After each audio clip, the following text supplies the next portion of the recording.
Teman-teman, dalam masa pandemi seperti ini, tidak ada pilihan lebih baik daripada patuh. Karena ternyata apapun yang sudah kita lakukan dalam proses ritual kita beribadah, akhirnya sampai pada satu titik di mana kita ditanya oleh diri kita sendiri, apakah kita mampu untuk patuh. Saya memeluk agama Katolik dan sampai sekarang gereja kami tidak mengizinkan kami untuk misa di gereja dulu. Dan tidak apa. Tapi barusan saya selesai misa. Dan ini kok menarik banget ya. Begini, Romo tadi cerita bahwa ada seorang dari agama lain berencana untuk dibaptis. Tetapi dia sampai pada Romo dan dia mengatakan, Romo, istri saya marah sekali karena saya mau dibaptis. Dan istri saya mengatakan kalau saya dibaptis, dia minta cerai. Jawaban Romo ini menurut saya bahkan di luar perkiraan saya.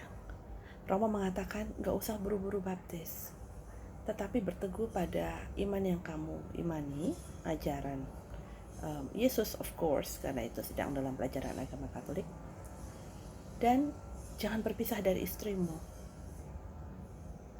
Dan menurut saya itu adalah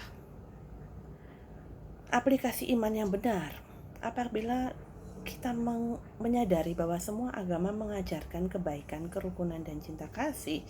Walaupun wujudnya adalah Nabi Muhammad yang kita hormati, Yesus yang kita cintai, dewa-dewa yang kita agungkan, apapun itu wujudnya, kita tahu bahwa Allah memegang satu nama yang tidak mampu dikalahkan oleh nama lain, yaitu Maha Pengasih dan Maha Penyayang.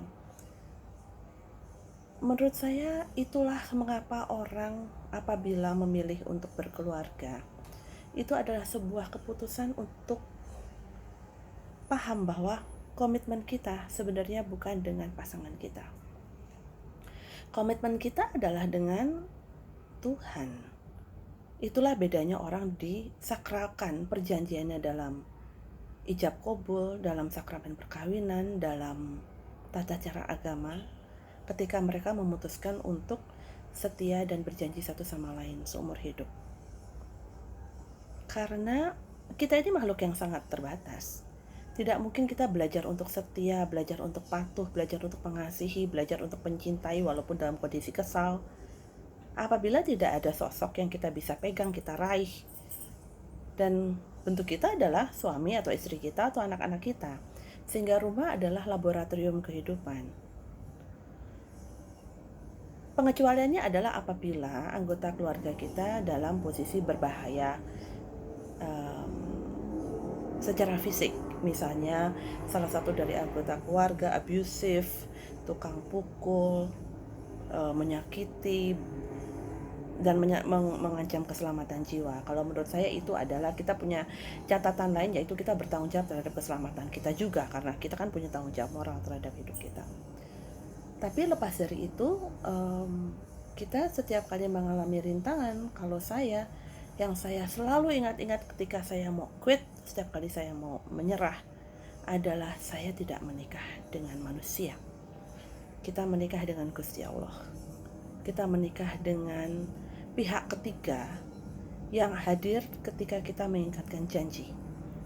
Jadi kita perempuan menikah dengan pihak tersebut, laki-laki pun menikah dengan pihak tersebut. Sehingga kesetiaan, kebencian, kebaikan, keburukan yang kita lakukan kepada pasangan kita, itu adalah yang kita lakukan kepada Tuhan. Mengapa demikian? Bukan karena mereka Tuhan, tapi mereka adalah aplikasi janji kita untuk hidup baik. Makanya hati-hati apabila orang datang kepada Anda dan mengatakan, boleh nggak saya bercerai? Kalau saya, kecuali itu urusannya masalah keselamatan fisik yang mengancam keselamatan dia, anak-anaknya, atau orang-orang di sekitar dia, saya tidak akan mengatakan apapun. Saya hanya mengatakan, kamu menikah dengan Tuhan, negosiasilah dengan Tuhan. Pengalaman saya dalam perkawinan Katolik adalah,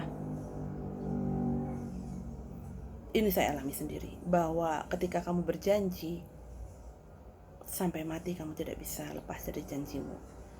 Walaupun status perkawinan sudah tidak menjadi suami istri lagi, apalagi ketika ada anak di dalamnya. Sampai mati kita akan selalu terikat sebagai orang yang berjanji untuk berusaha menjadi orang baik, apapun wujudnya. Ini hari Minggu yang baik. Hari Minggu untuk kita berada di rumah, menikmati rumah kita, dan bertemu dengan diri kita, bersahabat dengan diri kita. Have a good weekend.